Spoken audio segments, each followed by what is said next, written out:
This is a great example of a heat-stressed, drought-stressed lawn. If you get up and look at the individual leaf blades, you can see that it's actually curled in. From a distance, they look a lot thinner than what they normally are. And if you can see a lot of brown in here too, where it's trying to go dormant. If you come over here a couple feet, it's just as healthy and lush as can be. And a really good telltale sign is if you back up, especially in the sunlight. We're getting kind of close to dusk here, but you can see it's kind of a grayish type tinge in that area. And actually along this whole hillside here, it kind of gets a drying effect on it. It used to be a lot steeper of a hillside, but ever since I filled in my irrigation ditch down the side of the road, I've graded it off to where it's not quite as steep. But you can see it pretty good right there, that grayish type hue where it kind of thins out, and it also has the curling of the leaf blade. So one thing I like to always tell people, people will say that they irrigate twice a week, and then I ask, well, how much do you irrigate? And even if you're irrigating an inch a week, that doesn't necessarily mean that it's going into the ground. So just because you're putting the water down does not mean it's soaking in.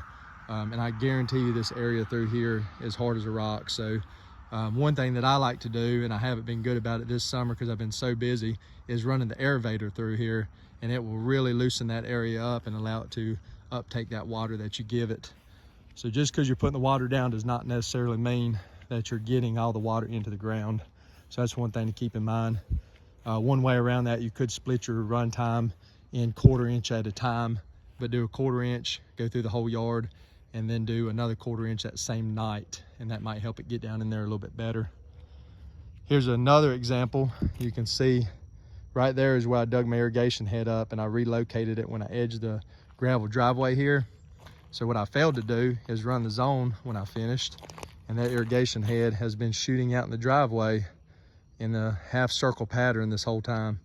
So this area through here has not seen any irrigation, maybe 2 times in the month. And you can see it's kind of severe case of drought stress here, and it's actually already gone dormant. But I've got that irrigation head adjusted, and it should recover nicely. It might take it just a little bit of time. So that's another thing, is looking for key indicators in your yard. Don't overlook these little things because they can turn into a bigger problem.